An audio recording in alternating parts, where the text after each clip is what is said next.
हाँ जी, हाँ जी। तो आप सभी का सबसे पहले तो स्वागत है इस नए एपिसोड में। आज हम बात करने वाले हैं इंडिया विमेन्स और ऑस्ट्रेलियन विमेन्स के बीच में जो टी20 मैच हुआ है वर्ल्ड कप में। और मेरे एक ही वीडियो बनाने के बाद बाबर आज़म, नसीम शाह और शाहीन अफरीदी बाहर हो गए, ड्रॉप हो गए और उसके बाद हम बात करेंगे मुंबई इंडियंस ने जो एक फैसला लिया है जिसपे उन्होंने मार्क बाउचर को टीम से बाहर कर दिया है। मतलब टीम से क्या बाहर कर दिया है, अब वो उनके कोच नहीं होंगे। महिला जयवर्धने को लेके आ गए, तो इन सारे टॉपिक पे हम बात करेंगे। बट उससे पहले मैं पिछले कई वीडियोस से ये बोलना भूल जा रहा था कि भाई लोग सब्सक्राइब कर लो, तो आप लोगों ने सब्सक्राइब ढंग से किया नहीं है। जो एक एल्गोरिदम चल रहा था कि हर वीडियो में 1 या 2 सब्सक्राइबर आते थे। हम अभी इतने बड़े नहीं हुए हैं कि हम बात करें कि एक वीडियो पे 100 सब्सक्राइबर आ रहे हैं या फिर एक वीडियो पे 1000 सब्सक्राइबर आ रहे हैं। तो 1 या 2 चलते थे और जैसे ही मैं बोलना भूल गया कि आप लोग सब्सक्राइब करें, आप लोगों ने छोड़ ही दिया है। तो खैर आज के इस वीडियो में मैं भूलूंगा नहीं। आज के इस वीडियो में मेरा सारा ध्यान ये सब्सक्राइब पे ही था। तो आप लोगों को एक बहुत इंपॉर्टेंट काम करना है जो आप लोगों के बिना नहीं हो सकता। तो आप लोगों को वीडियो लाइक करना है, कमेंट करना है और चैनल को सब्सक्राइब जरूर करना है। इससे हमारी बहुत हेल्प होती है। तो आप लोगों को ये काम करके जाना है। तो चलिए वीडियो को शुरू करते हैं, लेकिन सबसे पहले हम बात करते हैं इंडियन विमेंस और ऑस्ट्रेलियन विमेंस के बीच में जो मैच हुआ। जब इंडियन विमेंस को लेके इतना प्रमोशन हो गया कि इक्वालिटी चाहिए, आधे आधे फैन मत बनो, पूरे फैन बनो, तो उस तरीके से फिर पूरा क्रिकेट भी देखने को मिलना चाहिए था। अगर इक्वालिटी की बात हम करते हैं तो इक्वालिटी सिर्फ पे में नहीं, इक्वालिटी परफॉर्मेंसेस में भी आनी चाहिए।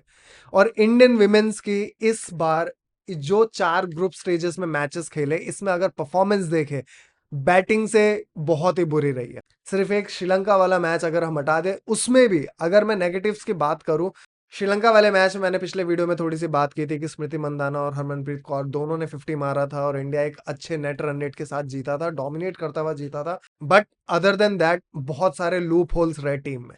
इस पूरे कैंपेन में अब शायद से इंडिया का कैंपेन खत्म ही हो और मैं ये मान के चल रहा हूं कि जिस तरीके का क्रिकेट इंडिया ने खेला है, इंडिया को इससे आगे नहीं जाना चाहिए। एक डिजर्विंग टीम सामने निकल के आनी चाहिए। न्यूजीलैंड के चांसेस होने चाहिए कि वो जाके सेमीफाइनल खेले, बट इंडिया अगर खेलता है तो उससे मुझे प्रॉब्लम नहीं। लेकिन फिर वही चीज है कि सेमीफाइनल में जाके भी हम सेम चीज फेस कर रहे हो या फाइनल्स में जाके हम सेम चीज फेस कर रहे हो, बट अगर इंडिया जीत जाता है मैं बहुत खुश होऊंगा। बट जिस तरीके की उनकी परफॉर्मेंस है, अगर उनकी एबिलिटी पे मैं बात करूं, तो मुझे वो ट्रस्ट तो बिल्कुल भी नहीं आ रहा। मुझे क्या, शायद किसी को भी नहीं आ रहा, क्योंकि जिस तरीके का क्रिकेट इंडियन वुमेन्स टीम खेल रही है वो बिल्कुल भी स्टैंडर्ड का नहीं है। बहुत ही लो स्टैंडर्ड का क्रिकेट खेला जा रहा है। ना तो फील्डिंग, ना तो बैटिंग, बॉलिंग में भी जिस तरीके से रन्स लीक हो रहे हैं, जिस तरीके से पावर प्ले के अंदर 2 विकेट गिरने के बाद जिस तरीके से बॉलिंग हो रही है, और बॉलर्स की मैं तो कहूंगा गलती भी नहीं है। अगर फील्डर्स बॉलर को सपोर्ट नहीं करते, कैचेस नहीं पकड़ेंगे, रन नहीं रोकेंगे, इजी डबल्स देंगे, जहां पे सिंगल होना चाहिए वहां पे डबल्स दे रहे हैं, तो बॉलर्स की उतनी गलती नहीं है। फिर तो मैं बात कर रहा था कि इंडिया ने अब तक ग्रुप स्टेजेस में जो भी 4 मैचेस खेले उसमें पावर प्ले पे क्या परफॉर्मेंस दी है? जीरो परफॉर्मेंस है पावर प्ले पे। डोमिनेशन की अगर हम बात करें तो कल डू और डाई मैच था। स्मृति मंदाना ने 12 बॉल पे 6 रन बनाए। और पिछले भी अगर मैचेस निकाल लो तो बहुत स्लो स्टार्ट रहा इंडिया का। पाकिस्तान वाले मैच में जहां पे हमें हमारा नेट रन रेट बहुत बेटर करना चाहिए था, हम कर सकते थे, एक लो स्कोरिंग मैच था, वहां पे इंडिया ने जिस तरीके का पावर प्ले खेला था बहुत ही बुरा। हम 17वें या 18वें, हम 18.5 ओवर में हमने मैच खत्म किया था और सिर्फ 106 या 108 रन बनाने थे। इस तरीके से हमारी टीम खेल रही है। और अब तक जिस तरीके के परफॉर्मेंस हरमनप्रीत कौर देती आई है, उनका एक स्टैंड अलोन परफॉर्मेंस रहा है बैटिंग डिपार्टमेंट में। Other than that, Jemimah Rodrigues fielding बहुत अच्छी करती है, बट बैटिंग में जहां पे कंट्रीब्यूशन की बात आती है तो 16-20 उससे आगे का कंट्रीब्यूशन है नहीं। और बीइंग अ सीनियर प्लेयर या फिर एक ऐसी प्लेयर जिसका टीम में नाम हो या फिर जिस पे ट्रस्ट फैक्टर उस तरीके का हो कि आपको परफॉर्मेंस बड़ा देना पड़ेगा, डू और डाई मैच में एटलीस्ट उस मैच में भी 16 रन, ये वो क्वालिटी ऑफ क्रिकेट नहीं है जो कि हम इंडियन विमेन से एक्सपेक्ट कर रहे हैं। और इसके अलावा अगर फील्डिंग में बात करें तो फील्डिंग में तो हर किसी ने बहुत ही बुरी फील्डिंग की है। ऋचा गोस्वामी कीपिंग में जिस तरीके से रन लीक करती है वो बहुत ही ऑर्डिनरी है।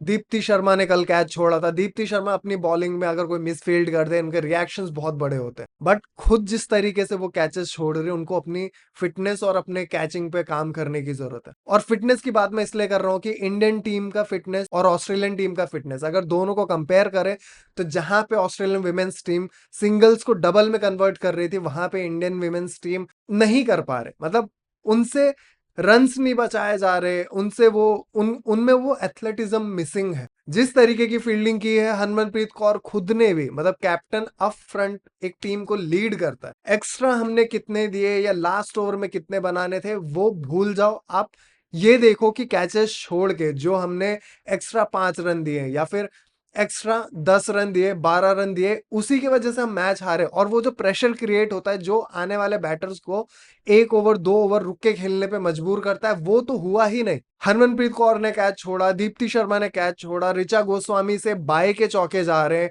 और जो बॉलें रुकनी चाहिए वो रुक नहीं रहे, सिंगल्स निकल रहे। बहुत ऑर्डिनरी फील्डिंग, बहुत ही ऑर्डिनरी फील्डिंग हुई है। और स्मृति वंदना को बैटिंग करते हुए देख के, या फिर स्मृति वंदना जब पिच के बीच में होती है, उनकी बॉडी लैंग्वेज इस तरीके की है कि वो शायद इन मैचेस को खेलने में इंटरेस्टेड ही नहीं है। एक टीम की वाइस कैप्टन का बिहेवियर या फिर वो एटीट्यूड अगर इस तरीके का हो, विराट कोहली इनके इंस्पिरेशन है।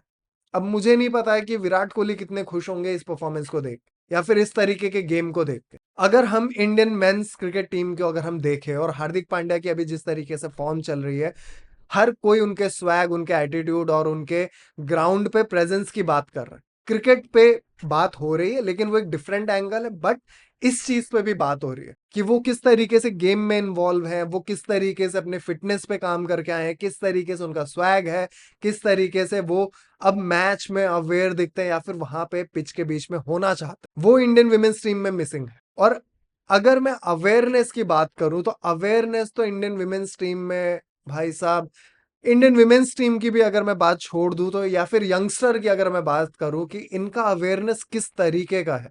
T20 वर्ल्ड कप में हमने देखा था अक्षर पटेल साउथ अफ्रीका वाले मैच में किस तरीके से रन आउट हुए थे। हमने लास्ट T20 मैच में देखा बांग्लादेश के अगेंस्ट कि हार्दिक पांड्या और रियान पराग के बीच में किस तरीके का कंफ्यूजन हुआ। मैंने आपको एक इंसिडेंट बताया भी था कि 16.1 ओवर में जाके देखना, वहां पे डबल अवेलेबल था, बट रियान पराग क्रीज पे पहुंच के फील्डर को ही नहीं देख रहे।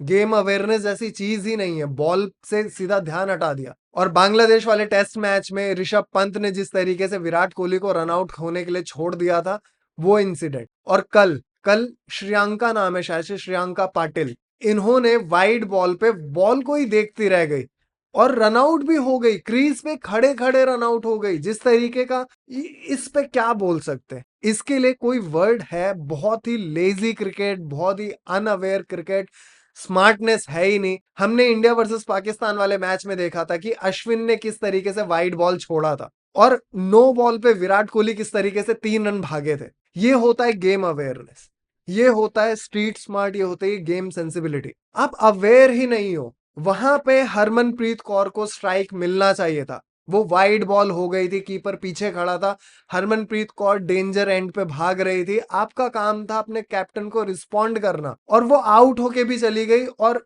चेंज भी नहीं हुआ, एंड्स भी चेंज नहीं हुए।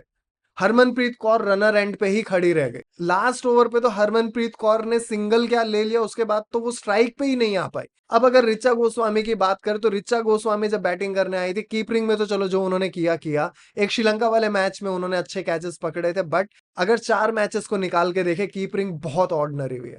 और जब वो बैटिंग करने आई है, जब बैटिंग करने भी आई, तो वो सिंगल वहां पे था ही नहीं। एक तो जिस टाइम पे हमारी टीम को 10 के रन रेट से रन चाहिए था, उस टाइम पे हम सिंगल्स के लिए इतना स्ट्रगल कर रहे थे। और मैं ये नहीं कहता कि सिंगल्स नहीं लेने चाहिए थे, सिंगल्स बहुत इंपॉर्टेंट हो जाते हैं। हरमनप्रीत कौर का स्ट्राइक पे आना बहुत इंपॉर्टेंट हो जाता, तो वहां पे सिंगल अगर बन सकता था तो वो बहुत अच्छा होता। दीप्ति शर्मा ने बैटिंग में अच्छा कंट्रीब्यूशन किया था, जो उनके चौके थे, जिस तरीके से उन्होंने रन रेट को तेज किया था, वो एक अच्छा कंट्रीब्यूशन था।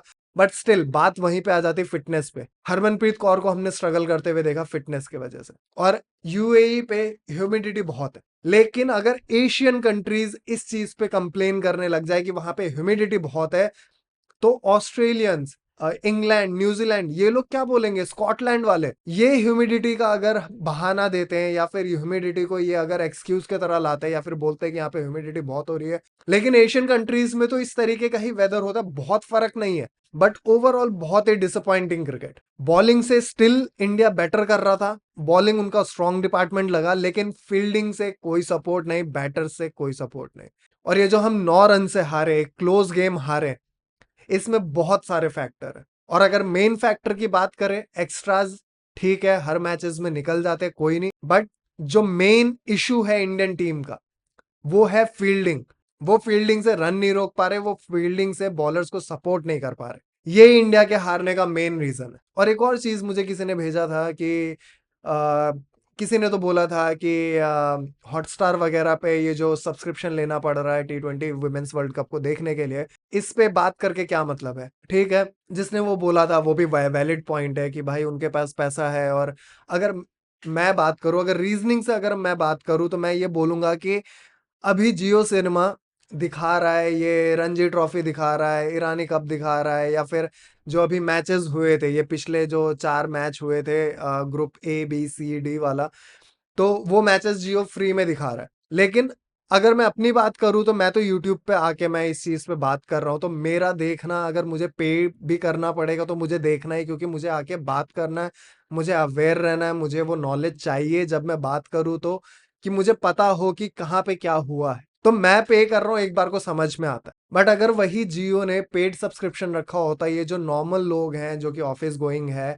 जिनको अब कोई कितना मैचेस देख लेगा, हर दिन वो हर मैच तो नहीं फॉलो करेगा। इंटरनेशनल मैचेस कोई लोग फॉलो कर ले, वही बहुत बड़ा होता है, वो भी जॉब के साथ। तो इन मैचेस पे तो वो नजर ही नहीं मार पाएंगे अगर उन्हें पे करना पड़े, क्योंकि ये उनके लिए एक्स्ट्रा है।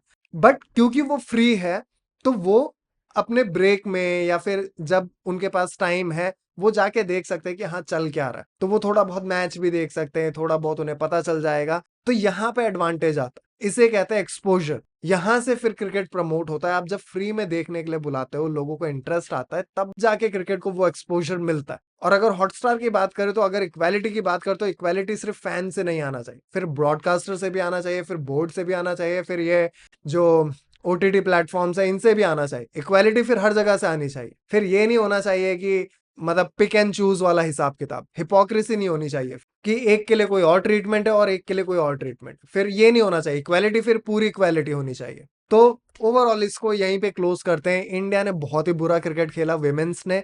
और टू बी ऑनेस्ट, अगर सिर्फ क्रिकेट की बात करें, तो इंडिया नहीं डिजर्व करता आगे जाना। बट स्टिल आगे जाके क्या पता वो अपनी गलतियां रिपीट ना करे और इससे बेटर खेले, तो होपफुली वो अच्छा कर सकते हैं। बट सब कुछ अब टिक गया है कुदरत के निजाम पे। न्यूजीलैंड और पाकिस्तान का मैच है, तो अब ये बहुत ही वियर्ड है और ये बहुत चूतियाप है कि हमें किसी और मैच पे डिपेंडेंट होना पड़ रहा है कि हमारा फ्यूचर क्या होगा।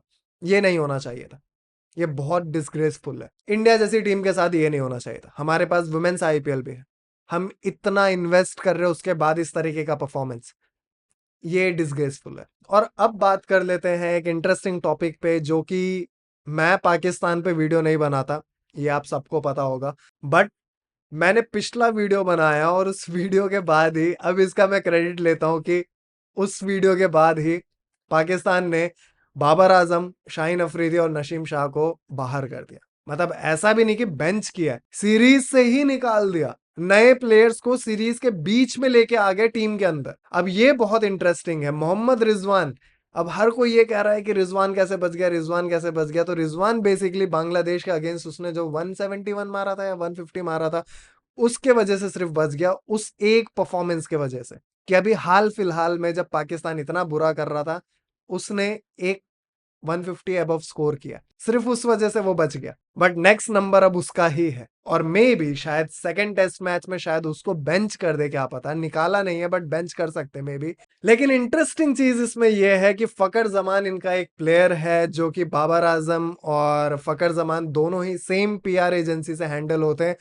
उन्होंने एक मस्त इंग्लिश का ट्वीट किया है बाबर आजम को विराट कोहली से कंपेयर करते हुए, कि विराट कोहली को तो BCCI ने नहीं बैठाया था। तो एक ही बात बोलना चाहूंगा कि विराट कोहली का आउट ऑफ फॉर्म भी 40 था, और ये बहुत से प्लेयर का अच्छा परफॉर्मेंस और एवरेज परफॉर्मेंस होता है। तो विराट कोहली और बाबर आजम कंपैरिजन ही नहीं है। मतलब ये वही है कि दिल को एक ख्याल अच्छा है, पर पॉइंटलेस है ये बात। और बाबर आजम, अब मुझे ऐसा लगता है शायद क्रिकेट ही उनका खत्म हो गया। अगर यहाँ पे आके सेकंड मैच पाकिस्तान जीत जाता है और बाबर आजम की जगह जिस किसी को लेके आए अगर वो परफॉर्म कर देता है, तो यहाँ से बाबर आजम का टेस्ट क्रिकेट में एटलीस्ट करियर खत्म, फिर मतलब खत्म, टाटा बाय बाय, वो वाली बात है। फिर आईपीएल में भी एक मस्त चीज हो गई है। मस्त मैं इसलिए बोल रहा हूँ, being a Mumbai fan, last year बहुत ही बुरा रहा है मुंबई फैंस के लिए, क्योंकि मार्क बाउचर ने आके जो कलेश फैलाया था। मार्क बाउचर ने मुंबई को भी बर्बाद किया, हार्दिक पांड्या को भी बर्बाद किया। इंडिया में ही इंडियन प्लेयर को इस तरीके से ट्रीट करवा के ये बंदा मस्त बैठा हुआ था और टीम को एकदम ही नीचे लाके खड़ा कर दिया, बॉटम पे खत्म करवाया। अब मुंबई इंडियंस उस टाइम पे ये सब चल रहा था, मुंबई इंडियंस एक स्लो स्टार्टर है, 5 मैच हारने के बाद भी ट्रॉफी जीतता है, लेकिन ये लोग ये भूल गए थे कि वो रोहित शर्मा की कैप्टेंसी में होता है। लेकिन अब यहाँ से चीजें चेंज होगी, क्योंकि महिला जयवर्धने अब उनके कोच बन के आ गए हैं। और इस साल आईपीएल रिटेंशन पे मैंने कोई भी वीडियो नहीं बनाया, लेकिन मेरा जो थॉट है मुंबई को लेके, मैं ये चाहता हूँ कि आईपीएल में रोहित शर्मा मुंबई में ही रहे और हार्दिक पांड्या की कैप्टेंसी के अंडर खेले। अब ऐसा मैं इसलिए चाहता हूँ कि रोहित शर्मा किस तरीके का प्लेयर है या किस तरीके का कैप्टन है, वो अब किसी को भी प्रूव करने की जरूरत नहीं है। लास्ट ईयर भी प्रूव करने की जरूरत नहीं थी, लेकिन T20 वर्ल्ड कप आ रहा था और वर्ल्ड कप जस्ट हम हार के आए थे, तो रोहित शर्मा ये डिजर्व नहीं करते थे। अब यहां से मुंबई इंडियंस का एक नया एरा चालू होना चाहिए। मुझे तो ऐसा लगता है कि हार्दिक पांड्या और रोहित शर्मा दोनों को मुंबई में रहना चाहिए। सूर्य कुमार यादव, हाँ, अगर वो मुंबई इंडियंस से बाहर जाना चाहे तो उन्हें जरूर जाना चाहिए, और जसप्रीत बुमराह को किसी और टीम में जाके कैप्टनसी करनी चाहिए। ये मेरा थॉट है आईपीएल में मुंबई को लेकर। और मैं बहुत ही खुश हुआ कि मार्क बाउचर मुंबई इंडियंस का कोच नहीं है, क्योंकि इस बंदे ने एक नया कुछ चालू करने की कोशिश की और इसने एक अच्छी चीज को, जो कि अच्छा कर सकती थी, उसको ये खराब करके गया। जसप्रीत बुमराह के एब्सेंस में रोहित शर्मा ने जिस तरीके की कैप्टनसी कर दी थी और टीम को जहां पे खत्म करवाया था, वो कमेंडेबल था, वो हर कोई अप्रिशिएट कर रहा था, क्योंकि जसप्रीत बुमराह ही नहीं थे। और वहां पे जो नए बॉलर्स के साथ रोहित शर्मा ने अचीव किया था, वो बहुत कमाल था। तो लेट्स सी, मुंबई अब कुछ सही करने के रास्ते पे है, तो लेट्स सी इस बार मुंबई किस एटीट्यूड और किस इंटेंट के साथ आता है। जसप्रीत बुमराह को डेफिनेटली किसी ना किसी टीम का कैप्टन बनना चाहिए, तो उसके लिए उन्हें मुंबई से बाहर निकलना पड़ेगा। और सूर्य कुमार यादव भी मुझे लगता है एज अ कैप्टन ही खेलना चाहिए उन्हें, तो वो किसी और टीम में जाए तो वो बहुत बेटर होगा। और कंपटीशन लेवल पे भी मजा आएगा ना, कि सूर्य कुमार यादव कैप्टन है, जसप्रीत बुमराह कैप्टन है, ये कंपटीशन लेवल पे बहुत मजा आएगा। तो आज के वीडियो के लिए इतना ही। अब जाने से पहले मैं आप सभी को एक ही मैसेज के साथ छोड़ के जाना चाहूंगा कि हमारे आसपास बहुत से ऐसे एनिमल्स हैं जिनको हमारी जरूरत है।